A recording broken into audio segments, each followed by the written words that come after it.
Hey there, welcome to Ben's Eco Adventure. So, I did a video about air filters the other day, and you folks had some comments. So, we're going to talk about that. Um, I'm not going to put a lot of effort into this video. I have a tendency to ramble, and so I try to make my videos pretty short and to the point. This will not be that video, so I apologize for that. But I think I made a lot of assumptions about what you knew as the viewer that you probably don't know, and that's fair. That's on me. That was my mistake.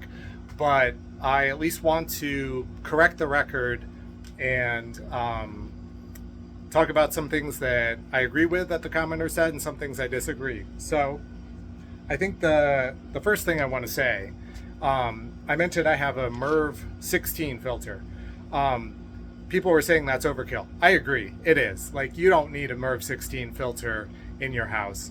I think I had bought one of those early during the pandemic or whatever, thinking, oh, maybe this will help. I don't know. For the vast majority of purposes, MERV 10, MERV 12, somewhere like that, more than enough. Okay, so fair point. I think the other thing is, like, I'm not a sponsored channel. I don't want to be a sponsored channel. I'm not here to peddle any particular brand or anything like that. So I didn't mention brand names, but I have a Lennox furnace. Okay, Lennox is fine. I've watched the HVAC community kind of from a distance for a while, and I see people still getting into shouting matches about equipment brands, and this brand's great and that brand's junk and whatever. I don't want to do that. Look, I'm not here to endorse Lennox. I'm not here to say it's bad. It's just kind of here, okay? But I think more importantly, what I want to mention is this is about the 4 or 5 inch filters, and those are the ones, again, I'll show you if you come down here. If you see, there's this cabinet here right next to the furnace that when I bought my system, that was installed with it. So this may not apply to filters that are like just a standard 1 inch filter. I'll link down, if you're curious about those, I will link to a great video done by Project Farm where he tested filtering ability and also basically static pressure. I don't know if he called it that or not, but whatever. If you're just using a 1 inch filter, refer to that. Ignore everything I said because it's not relevant here. So I think the point I really wanted to drive home to you is that this filter, okay, it's a 16, see if you can see that, 16 by 25 by 5, okay? And it's the same size as the Lennox brand filter that's in there. But the point of this is the surface area, like the number of folds in there, is a lot less on the not OEM filter, okay? So less surface area means the air has to be pushed harder to make it through the filter. The Lennox filter, which is in there right now, so I'm not going to get it out, but that one has just so many more folds and so much more surface area. So the point of the video was basically telling you that if you're buying one of these higher end filters, you want to stick, probably, if you have the cabinet like I do, that is the same as the manufacturer of your system, what I'm saying is worthwhile is buy the Lennox brand, buy the Carrier brand, buy Rheem, whatever it is.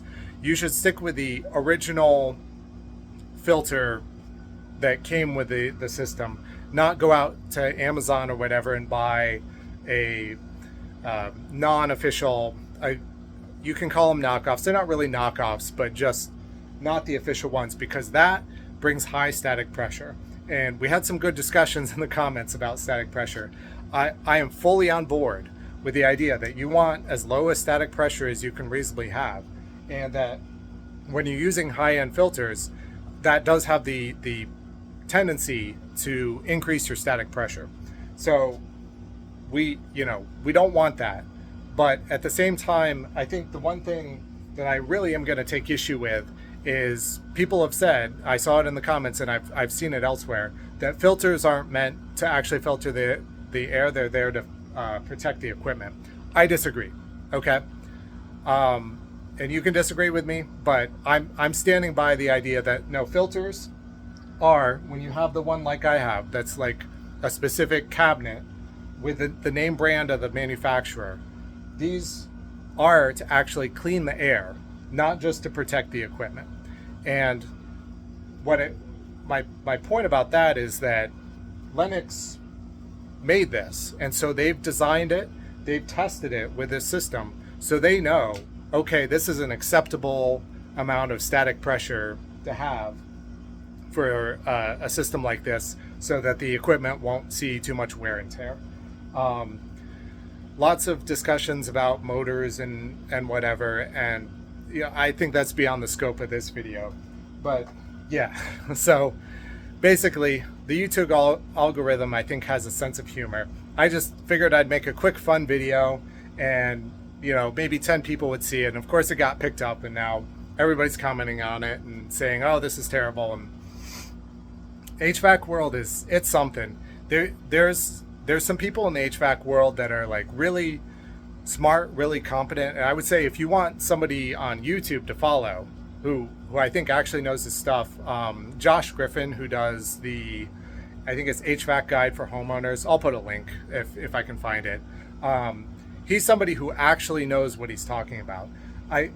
Time and time again with the HVAC world, I see guys on there talking about how they have 30 years of experience or whatever, and like, not to diss your experience, like, that's great, but having experience doesn't automatically mean that you know what you're talking about. And that's a hard conversation to have with somebody. And again, I'm not trying to insult anybody, and I know there's lots of people with a lot of experience that are very good at what they do and they know their stuff, and that's great. But just FYI, experience by itself doesn't automatically mean that I'm going to trust you. So anyway, that's an aside. That's probably going to be, so here's another thing. I guess before I go, I'll sell the channel. Make sure you're subscribed, because if you are interested in HVAC stuff, the reason I'm getting into this is because have long-term plans here to replace this gas furnace with a cold climate heat pump. And that's a technology that's probably not very familiar to a lot of Americans. And with heat pumps, there's, again, it's like all the myths and misinformation kind of turbocharged on steroids, particularly where I live.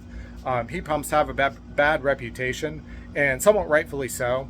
So I want to do a whole series of videos about why heat pumps got a bad reputation, and why I think these new ones, and I'm going to test it, I'm going to live with it, why I think hopefully they're better. But again, that's going to be a whole process. And yeah, so if you're interested in that, make sure you're subscribed.